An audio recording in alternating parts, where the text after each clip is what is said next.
If you've ever had to close a business for the evening, you know how spooky it can be. Late at night, after all the customers have left, it's up to you to make sure everything is clean, the lights are out, and no one living or dead is hanging around where they shouldn't be. Today, we speak to Tammy, who isn't afraid of the things she sometimes encounters late into the evening past business hours. Even though the things she's seen are terrifying. Turn out the lights and settle in for some stories. Today, on Homespun Haints. Hello, Hainted Loves. Welcome to Homespun Haints. I'm Becky. I'm Diana. Today on the show, we are thrilled to bring on Tammy Dublin. She reached out to us with a video, which is what we've been asking for since 2019. Send a video, send a recording. You can kind of get a sneak preview of what we're going to see during the interview. Well, Becky can anyway. I always go in completely ignorant. In case you didn't know that, I will find the people and set them up, and then Diana goes in cold, knowing absolutely nothing. That's right. My shock and awe is real. And then they'll be like, well, I'm an expert on crows, or I'm an expert on mushrooms. And Diana's like, oh my God. And she slides out of her chair. She's so excited. Sorry, was that rude?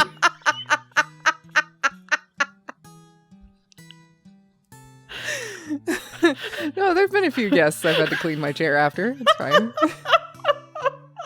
So Diana and I are trying to ramp up our Halloween performances right now. Yes. We would love to come to your festival or your event and perform. Not only do we have the world's sexiest singing voices, So sexy. but I play a skull-shaped violin. So spooky. And then we tell stories. And we're putting together our demo reel right now. So I've been practicing my skull fiddle.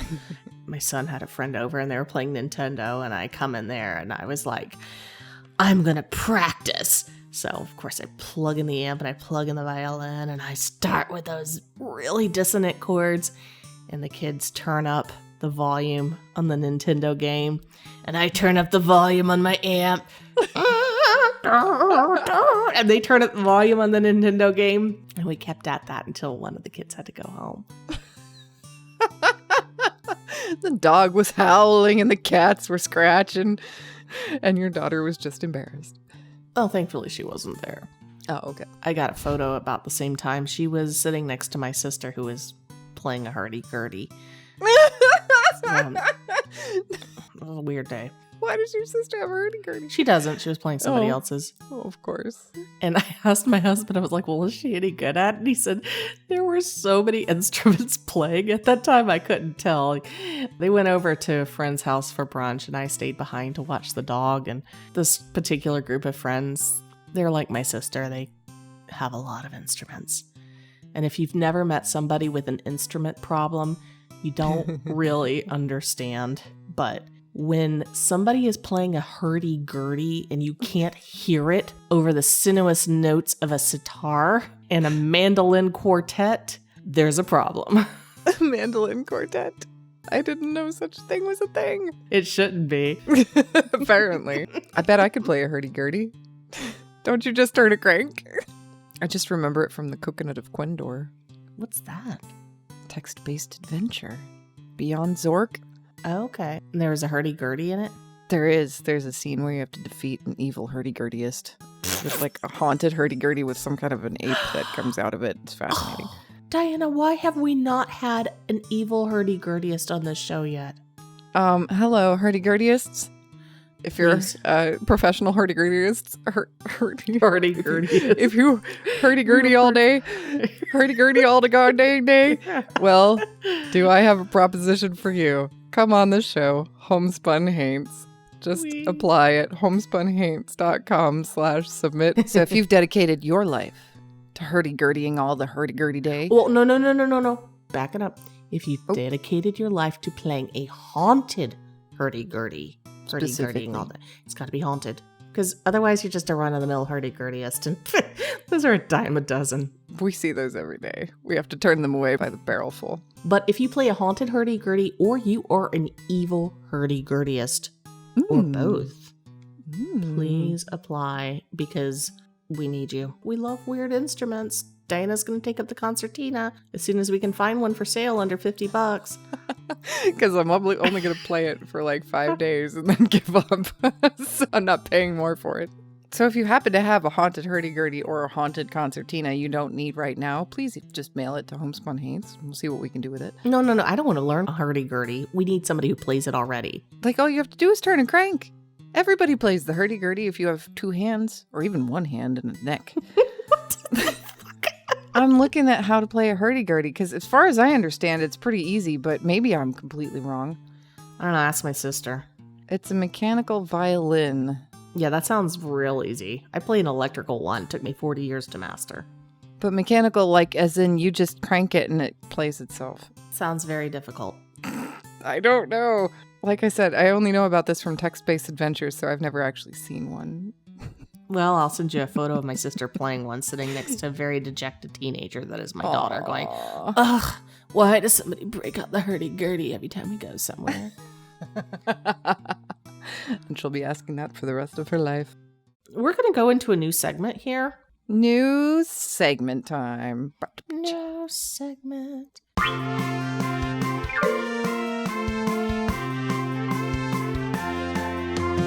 It is time for an edition of World's Most Dangerous. We like to talk about ghosts, but we want to make sure you don't become one. Today is the very first edition of World's Most Dangerous. And Diana, yes, I thought I would kick this off today with something that's kind of obvious. I went through a whole slew of things. World's Most Dangerous Toilet, World's Most Dangerous Alarm Clock. But I've decided today we're going to start with something really easy. And I want to know if you can guess the answer. Now, should I just let you throw out some words, or should I give you a multiple choice? Cow. Okay. Muffin. So, no, I'm snare. Well, I have to ask the question first. Oh, I thought you wanted me to throw out words. Snare? I don't even have a context yet. I'm just throwing out words. All right. Okay. What is on Earth? Okay, I should preface that because, the way we think. On Earth, what, according to CNET, Business Week, and Wikipedia, is the world's most dangerous animal measured by how many humans it kills in a year? Ooh, and it has to be in the animal kingdom. Yeah, I mean, we're not talking about bacteria or anything like really. that. Or bacteria aren't in the animal kingdom, are they? No, it's something that would technically be an animal. Yes, not a plant. You might die because it transmits something bacterial. I'll give you that as a hint, or viral. But it's the animal itself. Okay. That is considered to be, that has killed the most people in a year. I'm 100% certain I know the answer to this. Oh, okay. Not a cow. It's not a cow. It's not a snare. It's mosquito. You are right. Yes. Ding, ding, ding, ding, ding, ding. Yes. Yeah, all these lame phobias of snakes and bears and rabbits and stuff. I'm not afraid of anything except mosquitoes. They terrify me. Because I know those fuckers are trying to kill me. Like, actively trying to kill me. They absolutely are. I've seen bears. They don't give a damn about me. Mosquitoes, they come right at me. Like, you're gonna die. And I'm like, no, you're gonna die. Ah! And then things happen. There's a scuffle. According to CNET, mosquitoes kill on average 1 million people a year. Humans. That's more than smoking and car accidents combined, isn't it? Yeah. And do you wear a seatbelt? Yes, but do you wear bug spray every day? No, you don't. No. Fool. You should. Foolish fool. Yeah. Can you guess number 2? Number 2. It's got to be a distant number 2, right? How many people did you say died of mosquito-borne illness? 1 million. 1 million in the world every year? Mm-hmm. And how many would die from number 2? About 500,000. That is a big discrepancy. It just keeps going exponentially down from there. That's how dangerous mosquitoes are. Is it larger than a mosquito? Yes. Does it live in the ocean? No. Does it live in the forest? Could. Yes. Does it live in water? Not usually. Is it Catfish Head Man? No. Is it a snack? Snakes are number 3. Is it a mammal? Yes. Bats? No. No, good. Oh, good. I'm really glad it's not bats. Oh, should I just tell you? Wait, is it mountain lions? No, it's not mountain lions. Is it pine martens? No. Is it raccoons? No, sorry. You're never gonna get this. You Squirrels. just think outside the box, not squirrels. How is a squirrel gonna kill you? Is it wait, you said it's a mammal. Okay. What kills about 500,000 humans a year? Is it people? Yes, it's people. The number 2 deadliest animal known to man is other people. See, everybody on TikTok is talking about the man versus bear problem. Mm-hmm. Bears aren't on the list. Bears aren't on the list. Interesting. I wouldn't have considered humans a deadly animal. I would have considered humans to be in a different category, but perhaps not. Mm-mm. But we are outcompeted by double by mosquitoes. Mosquitoes like 1 million. Humans. If you really want to commit murder, don't just start doing it one-off, because remember, the whole thing about business is scalability. So, in order to murder the most people as possible, what you need to do is catch West Nile virus and Zika virus and then breed mosquitoes in your backyard and then go stand there and let them transmit your viruses to other people. So easy. It's so much easier than stabbing. It's about 1 million for mosquitoes. I mean, it just depends on what list you look at, but it's around that. Humans are around 500,000. Snakes are around between 50 to 75,000, depending on the year. Oh my goodness, that is exponentially smaller, isn't it? Mm-hmm. Dogs, now we're at like 25,000. Dogs are the fourth most dangerous animal? Mm-hmm. Another very logical phobia. Tsetse flies come next. Really? Actually, it's kind of a tie between tsetse flies, assassin bugs, and freshwater snails. Do not eat that escargot. Freshwater snails? Gross. 10,000 people apiece. From eating them, I'm guessing? Not from just having them like as pets or being attacked by them? Last time, I just barely survived that freshwater snail attack. It was rough. Actually, it would be really smooth. Oh, but a bump. So is this from snail facials that people are dying? No I've been wondering about that. Are more people dying of snails now that snail mucus facial is a thing? It's like vaping. We thought it was safe. When they are subjected to environmental stressors, snails can release the rat lungworm parasite into their slime. Ooh! Gross. That's nasty. So if you're getting a snail facial, whatever you do, don't stress them out. Everything I can find on the web, it says that, snail facials are great. So I don't know. I can't find any information on whether or not you can actually get rat lungworm cancer from, or whatever it was, from freaking snail facial. So anyway. Watch out for these in order: mosquitoes, people, snakes, dogs, tsetse flies. We don't really have too many of those in the US. Thank God. We have so many other things that can kill you here. Good luck if you have tsetse flies. Yes, assassin bugs, freshwater snails, which you can avoid. Just don't go looking for snails, and if you see one, don't touch it. Or eat it. Yeah, definitely not that. World's most dangerous. Diana, you're going to be up next week with your own list, so try and stump me. I will. You'll never see this one coming. But one thing that everybody probably saw coming was this Memorial Day. We're having a sale on our merch, and you can get a Homespun Haints spooky t-shirt for $13. $13. the terribly unlucky price of $13. Go check it out for a limited time only by going to homespunhaints.com, clicking on the merch button. It's in the hamburger. Merch helps us so much. What also helps us is our Patreon. You too can become a free member of our Patreon. You can become a paid member of our Patreon. And you can do so by going to patreon.com/homespunhaints. So please check that out. And if you don't, you'll get to hear more exciting commercials like this one. Becky. Diana. Why does Ella look so sad? She's been really glum lately because she hasn't achieved the worldwide stardom that she knows is her birthright. Oh, that's terrible. People have heard of Lil Bub, Grumpy Cat, and Pussy Galore. Surely they've heard of Ella Kalimnik, the world's podcasting cat? No? I took Ella to the Hollywood Walk of Fame the other day, and not a soul recognized her. In fact, we were even asked to leave after the cabbage incident.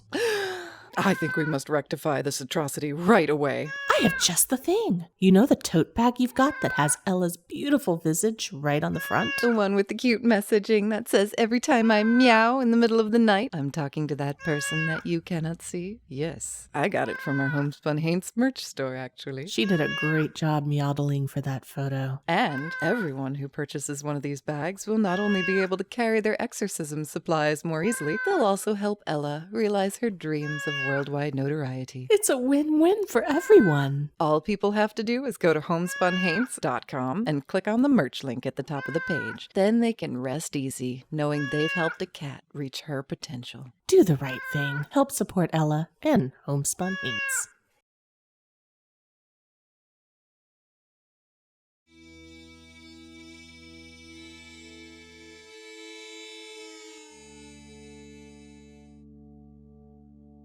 Today on the show, we are thrilled to bring on Tammy Dublin. We are going to take a little detour up north to Michigan, and we're going to talk to Tammy. And Tammy herself is a very spiritual, connected woman who has had so many serendipitous things and spooky things happen to her. I think it's just really, really fitting that she's here on the show today. So Tammy, thank you so much for joining us, for reaching out to us. Tell everybody a little bit about yourself. Thank you. I'm so excited to be here. Yes, I have spooky adventures, but what's different about my adventures is that it just happens. Like, I don't go looking for it. I've never been on a ghost hunt.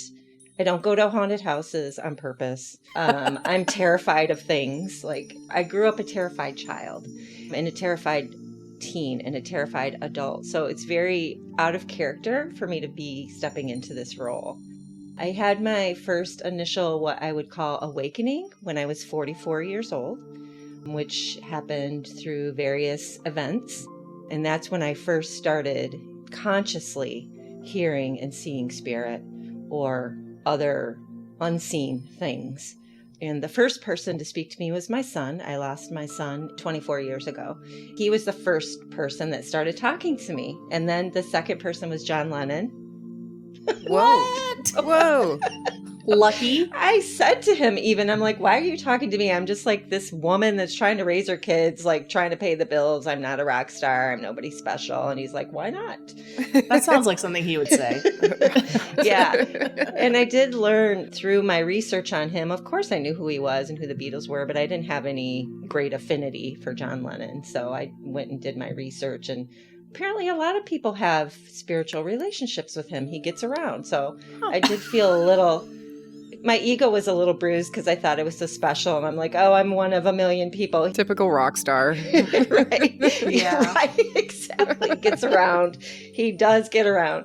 And he's still an integral part of my journey. He shows up often. So, and I get a lot of like celebrity communications. My 4 best dead friends are 5. My son, John Lennon, Prince, Bob Marley, Kurt Cobain. Those are like the people that talk to me the most. It's the weirdest thing. I have no idea why, but they're really cool and it's very awesome and I love it. So it started that way, like most people, like with angels and fairies and Jesus. Jesus is always kind of hanging around. My children are clairvoyant and they're like, Mom, Jesus just follows you around the house. I'm like, I know. I don't know why he's here. I'm not a person that practices any organized religion. I don't really label myself anything. I guess if anything, I would be considered pagan. And then the paranormal stuff started happening. You said that you had your awakening and you did start talking to all of these people. Has that sort of influenced the work that you do now? Yeah, for sure. So it did spiral into me having this remembrance of who I truly am, who my soul is, what I do. I started to randomly notice people being healed in my presence, like physical health things. I, at the time, worked in a hospital. I worked in a Trauma 1 hospital for 13 years doing vascular ultrasound. And I started to notice, like, I would get the same patients over, and then, like, they would be very ill, and then they would suddenly be very not ill, or friends or family, I would suddenly be thinking about someone and reach out, and they'd be like, oh, I've been terribly ill, and then they would not be ill. I just started to notice the connection, but I wasn't consciously or intentionally doing anything. I just started to notice it. So I mentioned it to my mom. I'm like, this stuff is happening and I'm seeing things and hearing things and I don't know what I'm doing. And she's like, oh, I told mine to go away a long time ago. So I was like, what? You've been holding out on me? My youngest daughter has been clairvoyant her entire life. Her and my son, who's not on earth, I feel like they're the catalyst. They were like the ones that was like shaking me, like, wake the fuck up. Like, you are this thing, you are this force, like you have this power. So I started diving into that and I started looking for support for my children because I didn't want them to be the weird ones that were misunderstood and I didn't want to shut them down. I wanted them to pursue their clairvoyancy. I knew it was a gift. I started going to metaphysical shops, hiring mediums, asking people. Then I took a pranic healing class, and that's when I really discovered that I was this healer. Now, I want to be very clear about one thing. I do not feel like what I do is different or special or a gift that is any different than any other person. I believe everyone does this. I just think it's a matter of stepping out of conditioning, allowing yourself to be open, and being in your magic. I don't think that there are some people that have it and some people that don't. I think we all do. It's whether or not we allow ourselves to do it, because a lot of us are afraid. And I think that's what this is about. This is about me reclaiming my voice, me saying, yep, I do weird shit and it's okay. And so do you if you want to. That's where it began. It began with the healing thing. And then I started doing energy healing work. And it morphed into shamanism and journey and mediumship and all of that. And a lot of people ask me, like, well, who trained you as a shaman or who trained you? I trained myself. Like, I just remembered who I was. I have a lot of mentors along the way. I don't have a specific place that I can say this one thing taught me to be who I am. It has been a journey, a quest, a self-discovery, self-inquiry. It's been an unraveling of all the things that I'm not, and then a remembering all the things that I am, and not needing someone to give me a piece of paper, a certificate, or a validation saying, hey, you're a shaman, or you're an energy healer, or you're an intuitive practitioner, and here's a piece of paper that said, I say so. Like, I just haven't done that. I haven't gone that route. And I think that the reason that it's happened that way is because I'm here to be the permission slip for other people to do the same thing. Like, you just do it. Nobody gets to tell you how you do what you do, and nobody can teach you how to be you. So this wellness center that I work at, it's just outside of Detroit. So this was a Friday night on Halloween weekend. That period, Halloween, All Souls Day, Dia de los Muertos, is also in Celtic traditions Samhain. And during the period of Samhain, the magic or the abilities that I'm tapping into seem to be amplified, seem to have more power during that period for whatever reason. Each year that I've been doing this, during that time, I see darker and darker things. I'm like, oh, okay. Leading up to that night, I started to feel discomfort in the center. When I work there, I work in the evening, so I'm by myself, and then when all the customers leave, I'm closing by myself. There was one specific energy that I could feel, and I didn't like what I was feeling. So we were tolerating each other, let's put it that way. It knew I was aware of its presence, and I knew it was there. I'd walk by it and be like, I see that you're there.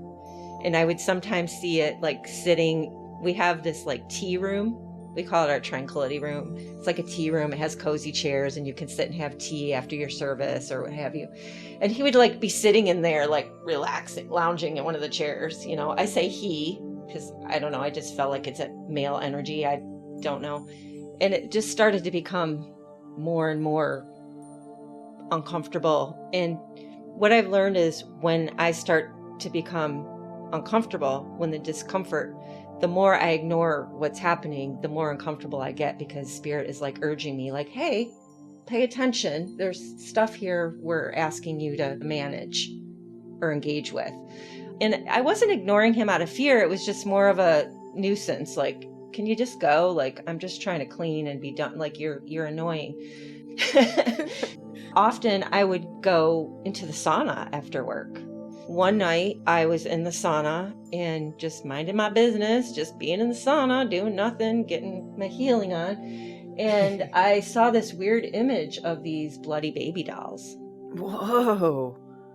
I was like, oh, okay, that's interesting. I sat up and I thought to myself, my first inclination was like maybe I was working through some childhood stuff because my grandmother loved dolls and her house was filled with them and she made them and she collected them. And I never remember having a weird experience with the dolls when I was a kid, but I thought, well, maybe I'm working through some childhood fear or something and I'm making this stuff up and maybe there's not really a thing here. Maybe I'm just moving through another deeper layer of healing.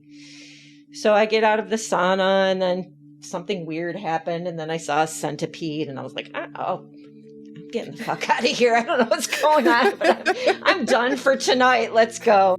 As all of this is happening at the same time, there was a coworker that kept being on my mind. And I was like, this person just keeps being on my mind. I really need to reach out to them and say, hey, you've been on my mind, which is often how my intuition works. Someone's on my mind, I reach out, and then they have something going on. So I'm like, I really need to reach out. But before doing that, I said something to my manager and I said, hey, you notice anything weird going on in here? Is it just me? And she's like, no, I don't really. And then I asked another coworker and she goes, actually, yes. So I have another coworker that's clairvoyant. We have float tanks. So she said, I went into a room one day to clean the room. And she said, when I opened the float tank door, instead of water, I saw that it was filled with blood. And I was like, okay, I'm seeing weird stuff too. So it's not just me. There's something going on here. So eventually I went and spoke to the coworker that had been on my mind. And she revealed to me that she had had a miscarriage, but the baby wasn't being expelled. So she was going into the sauna to try to detox her body. And I was like, oh, okay, well, we need to take care of this. So I want you and your husband to come in and we're going to put you on the table and we're going to be done with this. They had been trying other things, some Chinese medicine. They've been doing things for probably about a month or so, and it just wasn't expelling. So they made an appointment for Monday to come in. On Friday night, I come into work. Now, this is the 29th of October. So Saturday was Devil's Night, and then Sunday was Halloween. So the 29th of October, I am working by myself, and we have some stormy weather, which is another symbol of the work that I do. Oftentimes when people ask me to come to do like house clearings, I'll roll up on a beautiful sunny day and a wild storm will just blow in out of nowhere. It's like something is trying to scare me, like, nah, you can't go here. And I'm like, I'm going in. This gentleman came in for his service and he was wearing a black hoodie and he had the hood up. I was like, oh, that's interesting. But people wear hoodies and wear the hood up, but I don't know. I just thought it was strange. I noticed it. I was like, okay, that's interesting. And then the second customer comes in, again, wearing a black hoodie, hood up. So when I saw him, I was like, okay, what's going on? He had a really strange vibe. He didn't talk. Like everything was shaking his head, yes or no. Like, I'm like, okay. And then the third guy comes in, black hoodie. And then I was like, okay, something's happening here, because in my world, black hooded, faceless beings, now these obviously were humans, but black hooded beings for me are guardians and protectors. Oh, so it's like, oh, my team is showing up. Something's about to go down. So it was a clear message based on symbology that you already understood. Yeah. So at that point, after the third guy, I was like, oh, okay, we're doing something here tonight. They're here to support me. The fourth guy comes in with a black hoodie on, but he didn't have the hood up. And he approaches the counter and he looks me right in the eye, and then he puts his hood up. No! And I was like, all right then, for effect. Thanks for the drama. Like, he wanted to make sure that I saw him. Like, he was in like... In case you didn't know the message was for you or not. In case you didn't notice the first three, I'm here to make sure you're paying attention. So at that moment, I was like, okay, tonight's the night.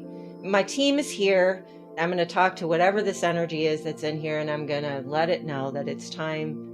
Let's take care of this. Let's be done. I don't want to be uncomfortable every night anymore. But at this point, I'm thinking it's this baby, this soul that's having trouble finding its way out. So I'm approaching it in that aspect. Like, I am talking to a baby, I feel. So I get them all safe in their little beds. These customers, they're all in their service, their float tank or their sauna or whatever. And I start to do what I'm doing to close for the night. I get to the wellness room. So the wellness room is the place where myself and the other practitioners see clients. And one of my coworkers, the one that was having the baby issue, that's where she does her work. I'm going through the building emptying the trash. So I walk in that room, I flip the light on, which is not normal. I usually just go in the dark because I'm not afraid. But that night I was like on high alert. So I'm like, I'm turning the light on so I can see what's going on in here. So I turn the light on and immediately my eyes go to the closet. Now the closet in this room doesn't have a door. It has a curtain, and the curtain was closed. But why did I look at the closet? I don't know. But when I walked in, I had the trash can in my hand. I started talking. I felt like something was in there. So I started talking to it, and I'm like, it's okay. You're going to be okay. You're safe. You can go now. As I'm talking, I bend down, like I'm working and talking at the same time. So I bend down to dump the trash into the can that's in my hand. And when I stood up, the curtain was open and I got knocked. Something just knocked me over. I fell. I went right down on my knees. Unexpected. Like I was like, like I'm thinking I'm talking to a baby. Physically, it impacted you physically. I physically fell down to the ground. Not fell, I was pushed. I physically got attacked. So I get up and I ran down the hallway to the front of the building into the office, and I hyperventilated for a second. I was like, oh fuck, what's this? And then I was like, okay, Tammy, get it? What? Okay. So maybe it's not that. Maybe there's a few things going on here. Maybe that's a different thing, not the baby or whatever's going on. And I was like, hang on, I'm going back in. I found my footing and I was like, fuck you, man. I'm going, that's playing dirty. And that's what I said. I went back down to the room and I walked in the room. I'm like, that's not fair. You sucker punched me. That's playing dirty. I came to you in love and kindness. I'm trying to help you. But if you want it to go down that way, that's fine. Let's throw down. I just said, you got to go, and took it out. Interestingly, speaking of Jesus, we happen to have one of those tall jar candles. You buy at the witchy store. You can go and buy the candles in the jars and then you just let them burn. Well, we had one and it had an image of Jesus on it. So I was like, all right, I put the candle up there. I lit it and I went and found a piece of paper and I wrote a note and I said, please do not blow this candle out. I left the light on in that room. It's coming through very clearly that not only do I need to do the normal cleaning, I need to clean. I need to really clean this place. and I have to go through it methodically and clean. And so that's what I did. I spent extra time and I went through the whole building and I was cleaning and Palo Santo. For me, sage doesn't really do anything in those kinds of situations. Like I use Palo Santo for really heavy energy, but I also know that that's not enough. It's the frequency that you bring to the situation that is actually making and causing the shift. Burning Palo Santos and sage and things like that is wonderful because it does clear up the energy of the space and the vibe of the space, but that's not going to vanquish anything. You have to take care of that. The frequency that you bring to the situation takes care of that. And then the burning of the Palo Santos is just like the cleanup after. So I left the candle, I did the cleanup, I messaged my boss and I said, hey, I'm all done, I'm leaving. Please don't burn the candle out. I left a note.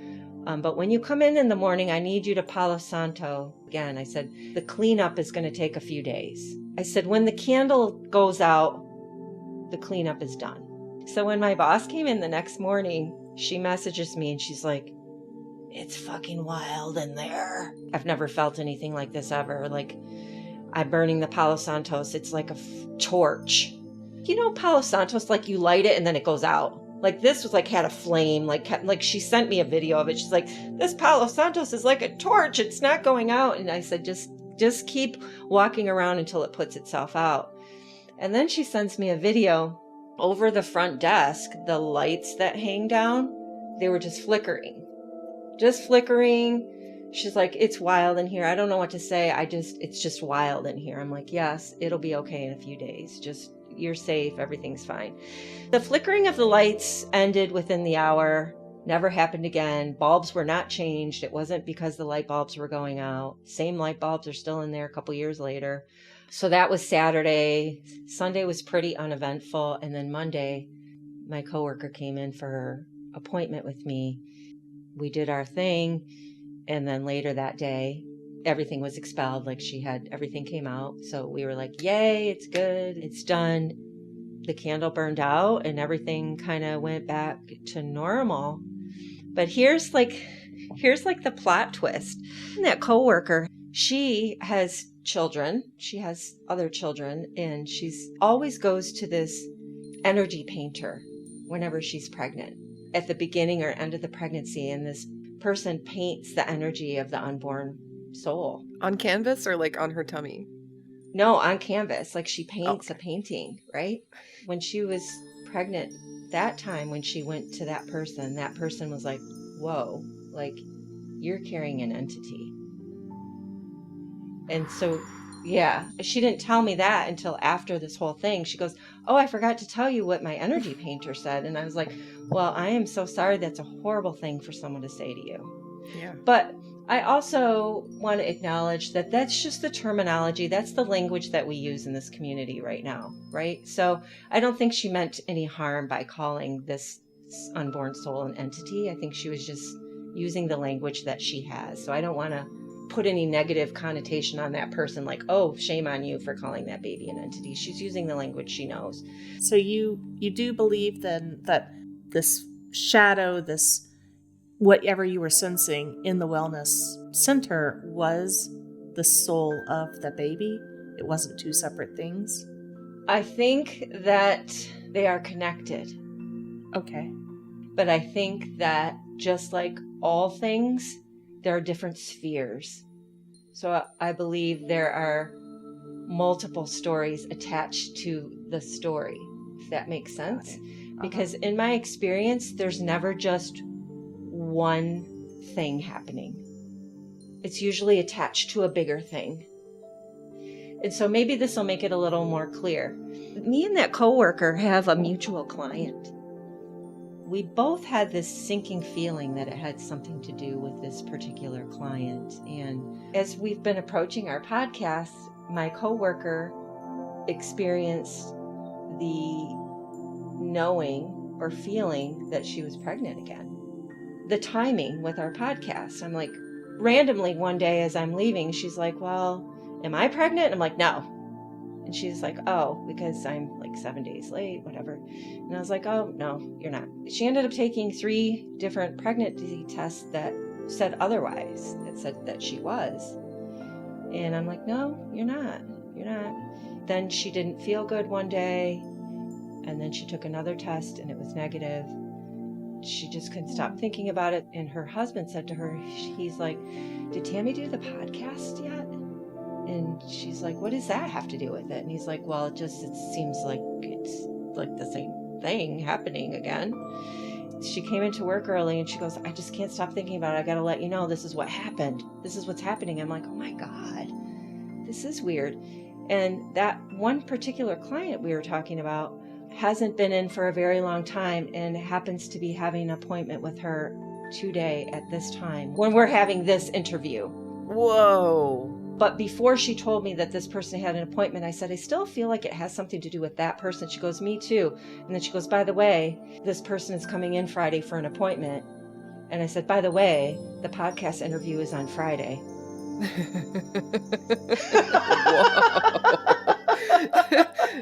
So we're rallying, like, I'm like, wake up, dragons. I do have one quick question Sure. for you. The 4 hooded figures that came in, what happened with them? Well, Did they disappear? Did they close up with them still there in their tanks? No, they all left just like any customer would. They came in, they didn't consciously know that they were my guardians. Right? It wasn't like, obviously they got the call intuitively, like, oh, I'm going to go float on this night. But it wasn't like they probably got out of bed and went, oh, I got to go there and protect Tammy.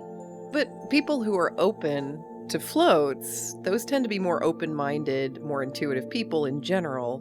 Yeah. People who don't want to know the inner workings of their mind, they don't get in an isolation chamber. They avoid that shit. They listen to the news all day. So people who are willing to go within and have that intuitive experience, those are the kind of people going to the float center already. So you had a little bit of a boost there, yeah. That's true. I did not have conversation with any of them. So none of those men knew what happened there that night that I know of. Maybe they did have some kind of experience while they were in the float tank that they just didn't share with me. It's possible. Have they returned?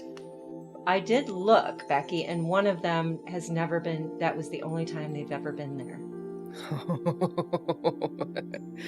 The other ones have been from time to time, but not in a very long time. Hainted Loves, we talked to Tammy for another hour and a half.